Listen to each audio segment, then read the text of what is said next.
الحمد لله الذي هدانا لهذا وما كنا لنهتدي لولا أن هدانا الله أما بعد فأعوذ بالله من الشيطان الرجيم سيقول السفهاء من الناس ما ولاهم عن قبلتهم التي كانوا عليها صدق الله العظيم۔ آج ہم انشاءاللہ دوسرے پارے کا مختصر تفسیر بیان کریں گے اور اس کے جو اہم مضامین ہیں وہ آپ لوگوں کے سامنے مینشن کریں گے۔ تو اس پارے میں اللہ رب العزت نے 4 اہم مضامین کو یہاں ذکر کیا ہے۔ اس میں سب سے پہلا مضمون جو اس بارے میں ذکر ہے وہ ہے تحویل قبلہ، یعنی قبلے کا حکم، یعنی قبلے کا بدل جانا۔ دوسرا مضمون اس بارے کا ہے آیاتی بر اور ابواب بر۔ آیاتی بر اور ابواب بر کیا ہوتے ہیں، اس کو جو ہے نا ہم بعد میں ایکسپلین کریں گے۔ اور تیسرا مضمون اس بارے میں ہے قصہ طاعون۔ طاعون مرض تھا، ایک وبا تھا جو لوگوں پر، بنی اسرائیل کی کچھ لوگوں پر آیا تھا، تو اس کو ہم یہ قصہ بھی آپ لوگوں کے سامنے مختصر الفاظوں میں ذکر کریں گے۔ اور چوتھا مضمون اس بارے میں جو کہ اس بارے کا اینڈ بھی ہی اس پر ہوتا ہے وہ ہے طالوت کا قصہ، قصہ طالوت۔ تو قصہ طالوت بھی جو ہے نا ہم مختصر الفاظ میں آپ لوگوں کے سامنے ذکر کریں گے۔ اب آتے ہیں پہلے مضمون پر جو کہ تحویل قبلہ ہے۔ دیکھیں دوسرے پارے میں سب سے پہلے تحویل قبلہ کو بیان فرمایا ہے اللہ رب العزت نے کہ جب نبی کریم صلی اللہ علیہ وسلم مکہ مکرمہ سے مدینہ منورہ تشریف لائے تو تقریباً 16 یا 17 ماہ تک بیت المقدس کی طرف منہ کر کے نماز ادا فرماتے رہے، لیکن آپ کی تمنا اور آرزو تھی کہ حضرت ابراہیم علیہ السلام جو آپ صلی اللہ علیہ وسلم کے جد امجد ہے، ان کی بنائی ہوئی کعبہ کی طرف منہ کر کے نماز ادا فرمائے۔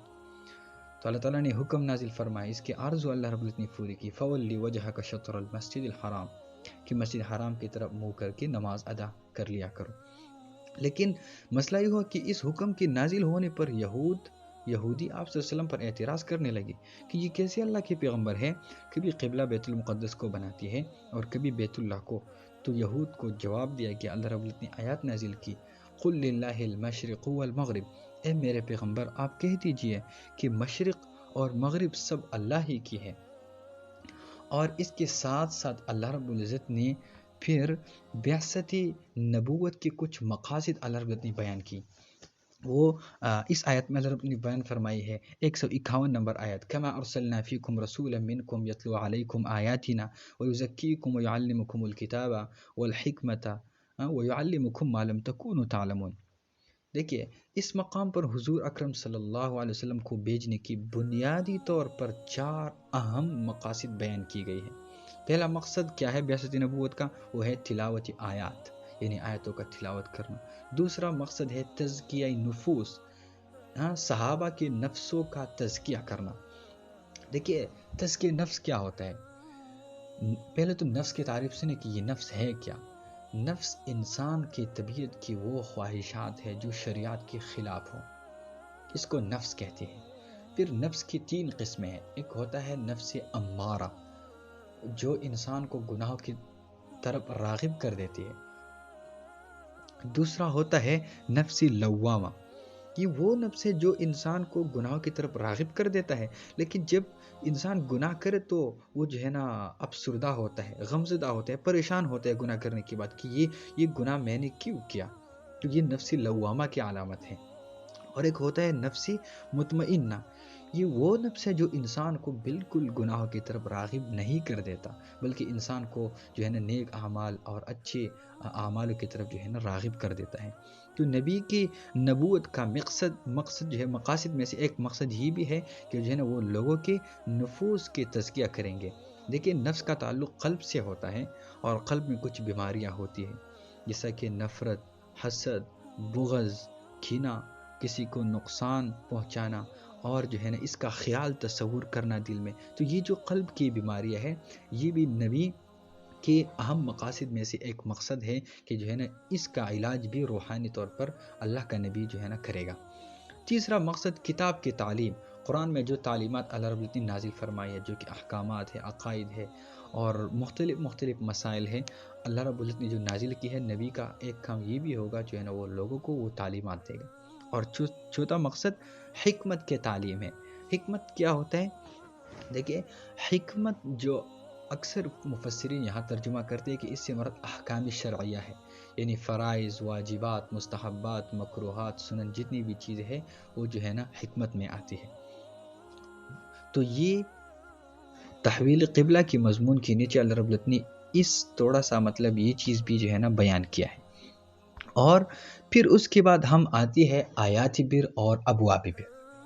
دیکھیے اس بارے میں ایک آیات ہے لیس البر ان تولوا وجوہکم قبل المشرق والمغرب الی آخرہ۔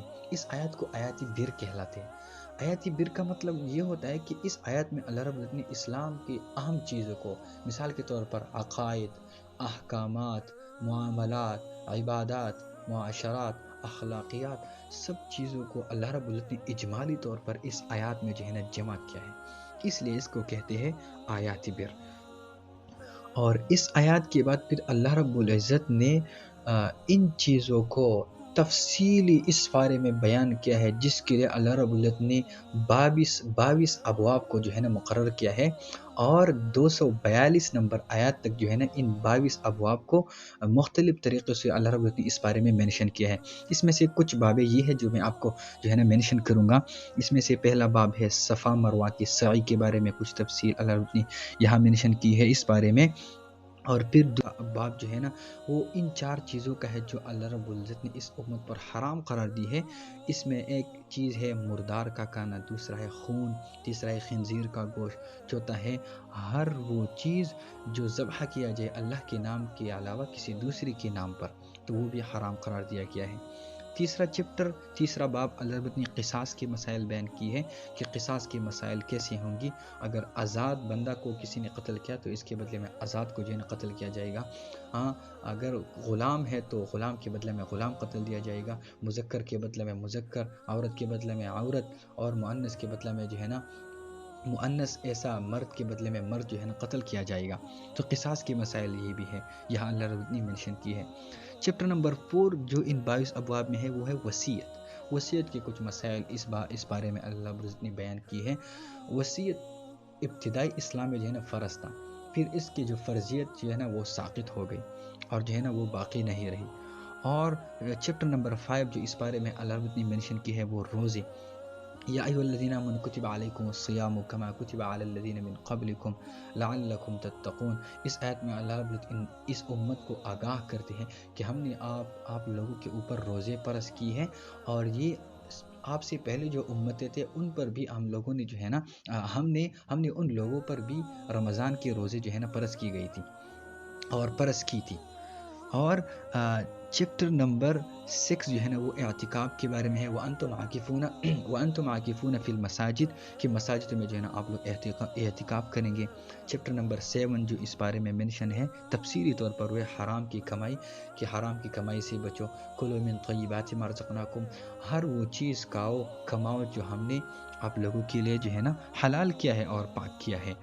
اور چیپٹر نمبر 8 یہاں پر اللہ رب نے قمری تاریخ کے بارے میں کچھ یہاں منشن کیا ہے۔ وَيَسْأَلُونَكَ عَنِ الْأَهِلَّةِ قُلْ هِيَ مَوَاقِيتُ لِلنَّاسِ وَالْحَجِّ۔ اللہ رب نے اس کی تفصیل کچھ یوں بیان کی ہے کہ ان قمری تاریخ کو جو ہے نا آپ لوگ جو ہے نا قمر سے اور چاند اور ستاروں سے جو ہے نا معلوم کر سکتے ہیں، اور اس میں جو ہے نا آپ لوگ کے لیے بہت زیادہ فائدے ہیں۔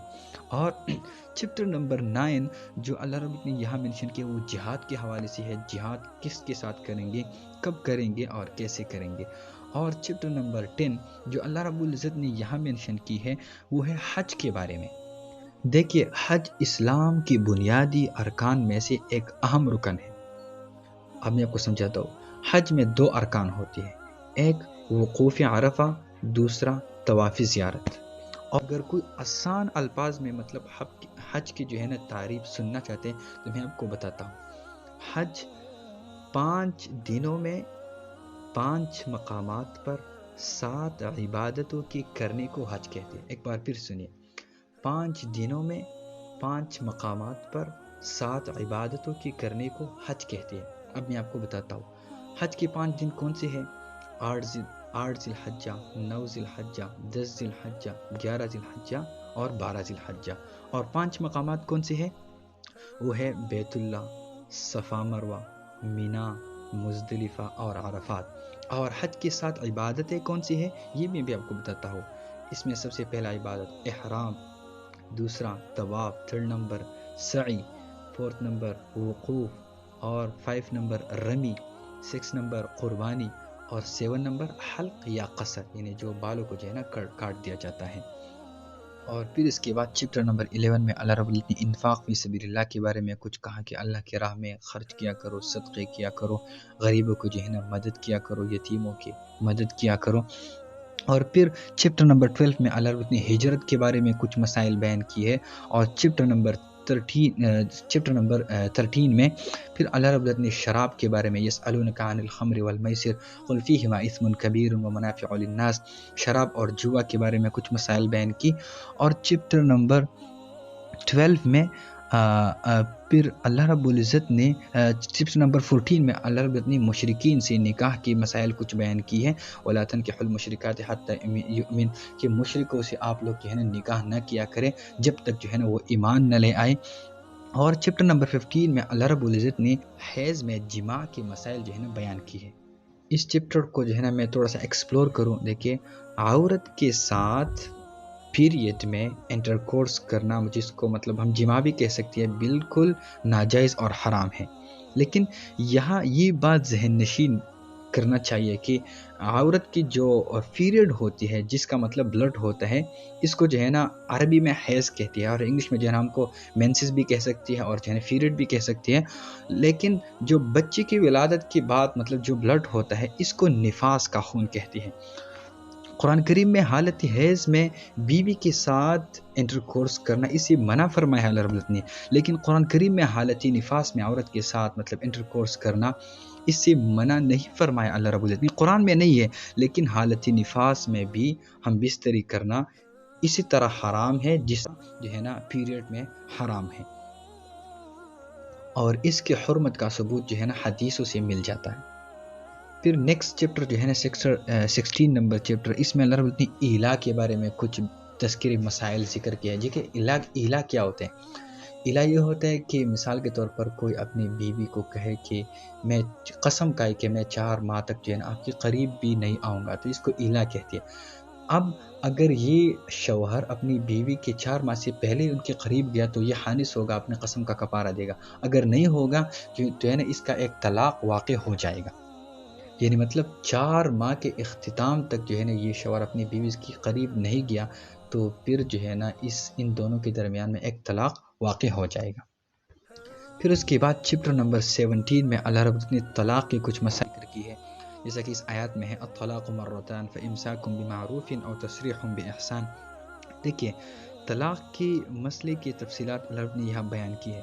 طلاق کے بارے میں یہ ذہن نشین کر لینا چاہیے کہ ایک طلاق دی تو ایک طلاق واقع ہوگی، 2 طلاقیں دی تو دونوں واقع ہوگی۔ اگر ایک مجلس میں الگ الگ 3 طلاقیں یا سپوز دیٹ اکٹھے ایک ہی کلمہ سے 3 طلاقیں دی تو اس سے تینوں طلاق واقع ہو جائیں گے۔ پھر چیپٹر نمبر 18 میں اللہ رب العزت نے عدت کے کچھ مسائل بیان کی ہے، والذین یتوفون منکم ویذرون ازواجا یتربصن بانفسہن 4 اشہر و10، کہ اگر کسی عورت کو طلاق ہو جائے یا اس کا شوہر فوت ہو جائے تو وہ دونوں صورتوں میں یعنی مطلب ان دونوں صورتوں میں عورت پر عدت لازم ہے۔ جو ڈیورس عورت ان کی جو عدت ہوتی ہے، اگر وہ مطلب حیض والی عورت ہو، مطلب یعنی پیریڈ والی عورت، ایک ایسی عورت ہو جس کی جو پیریڈ ہے جو ہے نا وہ سٹیبل ہو، تو اس کی عدت ہوگی 3 پیریڈ ٹائم۔ اگر کسی وجہ سے اس کو مطلب پیریڈ نہیں آتا ہو، بیماری کی وجہ سے یا کوئی اور وجہ بھی ہو سکتی ہے، تو پھر اس کی عدت ہوگی 3 منتھ۔ اور سپوز اگر طلاق شدہ عورت پریگننٹ ہے تو اس کی عدت وضع حمل ہوگی، یعنی جب تک جو ہے اس کا پریگننسی ختم ہو جائے تو اس کا جو ہے نا ان کو اختیار دیا جائے گا، دوسری نکاح کر سکتی ہے وہ، اور ان کا عدت جو ہے نا ختم ہو گیا۔ اسی طرح شوہر اگر فوت ہو جائے تو پھر یہ عورت تو پریگننٹ ہوگی یا نہیں ہوگی۔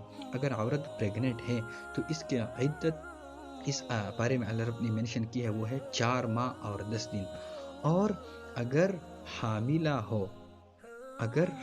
ہو تو عدت جو ہے نا وضع حمل ہوگا، یعنی ایک بار پھر سنیں، شوہر اگر فوت ہو جائے اور یہ عورت جو ہے نا پریگننٹ نہیں ہو تو اس کا عدت جو ہے نا 4 ماہ 10 دن ہے۔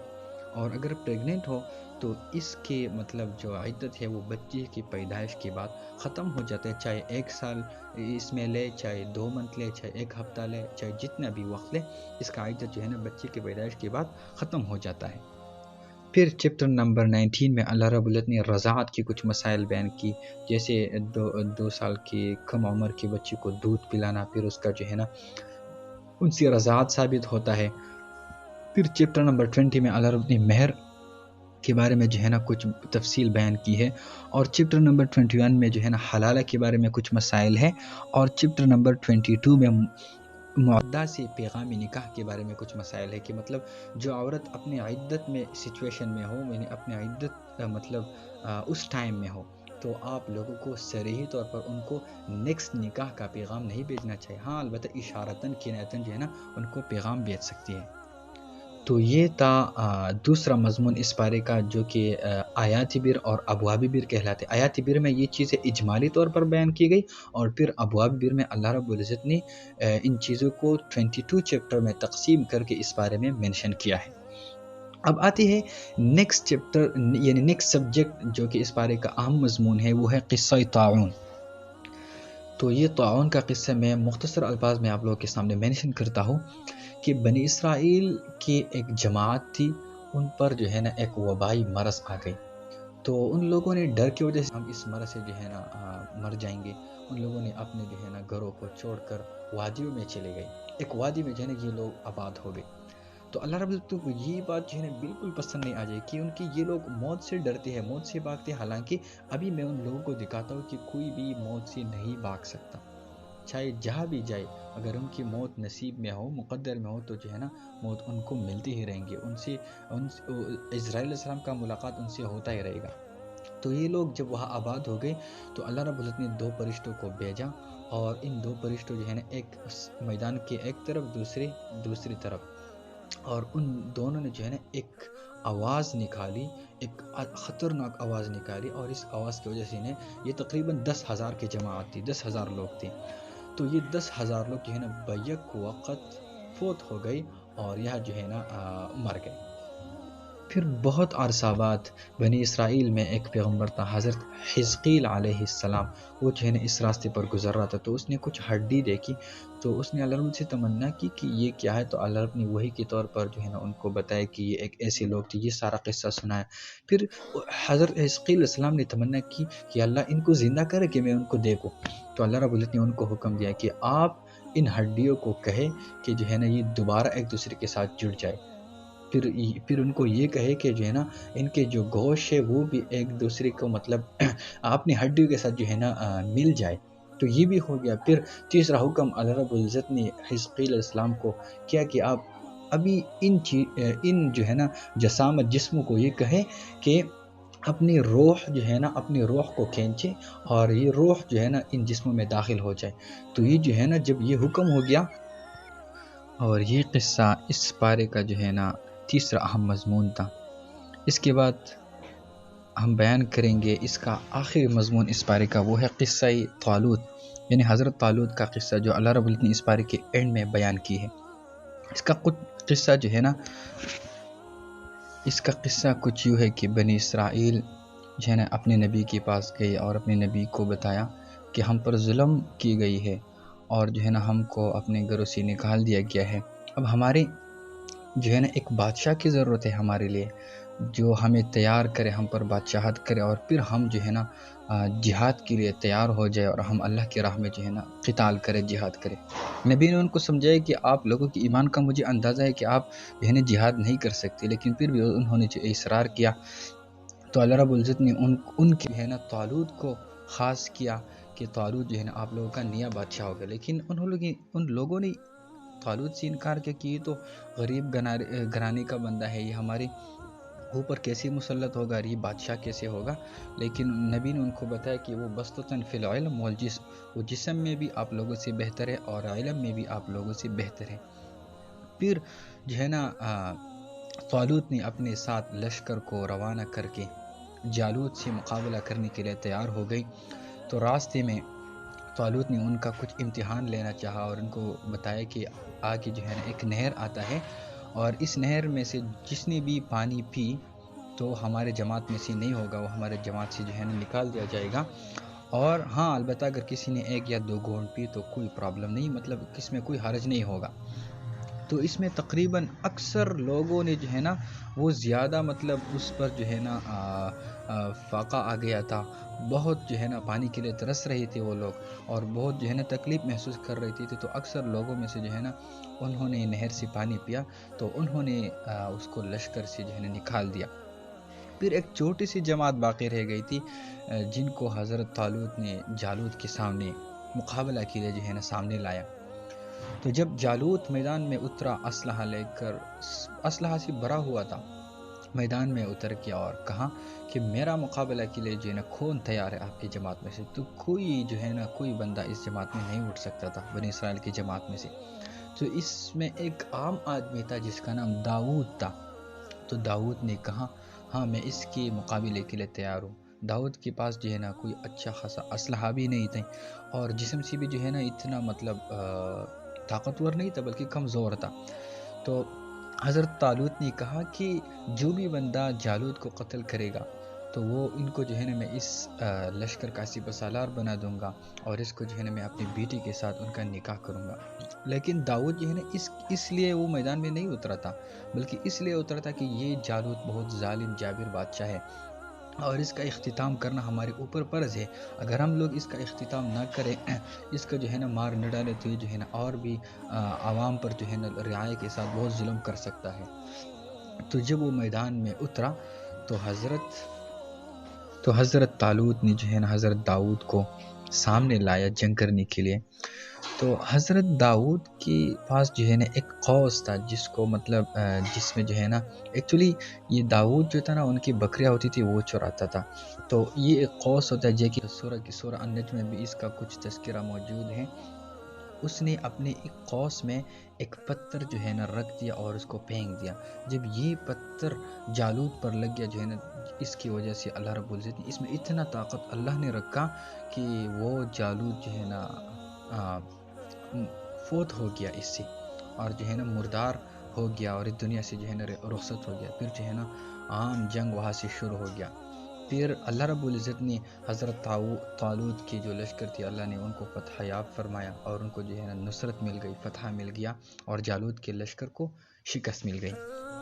تو یہاں قرآن کریم نے باقاعدہ ضابطہ بیان فرمایا ہے کہ کتنی جماعتیں ہیں جو طاقت میں کمزور ہوتی ہے، ان کی تعداد بھی کم ہوتی ہے، لیکن ان کی فرمان برداری اور اطاعت کی وجہ سے اللہ تعالیٰ نے ان کی مدد فرمائی، اور اپنی مدد کے ذریعے اللہ رب نے ان کو غالب فرمایا۔ دیکھیں ہمیں خدا کی اس بیان فردہ اصول سے یہ بات سمجھ میں آنا چاہیے کہ مسلمان جب بھی کامیاب ہوتی ہے تو وہ مادیت اور ایٹسیٹرا جیسے کہ دنیاوی طاقت و قوت کی وجہ سے غالب نہیں آتی، بلکہ اللہ پر ایمان بھروسہ رکھنے اور نیک اعمال کی بنیاد پر جو ہے نا غالب آتی ہے۔ اور کچھ عرصہ زمانے کے بعد اللہ رب العزت نے اس داؤد کو جو ہے نا نبوت عطا فرمائی اور بادشاہت بھی عطا فرمائی، اور یہ داؤد جو ہے نا حضرت داؤد علیہ السلام بن گیا، اور اللہ رب العزت نے ان کو بادشاہت بھی دی، اور نبوت سے جو ہے نا اللہ رب العزت نے ان کو بھی نوازا۔ تو یہ اس پارے کا چوتھا اہم مضمون تھا جو اللہ رب العزت نے یہاں منشن کی ہے۔ تو 4 اہم مضامین یہاں اس بارے میں منشن ہے۔ اس میں سے پہلا تھا تحویل قبلہ، دوسرا تھا آیات بر اور ابواب بر، تیسرا تھا قصہ طاعون، اور چوتھا تھا قصہ طالوت۔ تو یہ 4 اہم مضامین میں نے آپ لوگوں کے سامنے یہاں تھوڑا سا ایکسپلینیشن کے ساتھ ذکر کیا۔ وآخر دعوانا ان الحمد للہ رب العالمین۔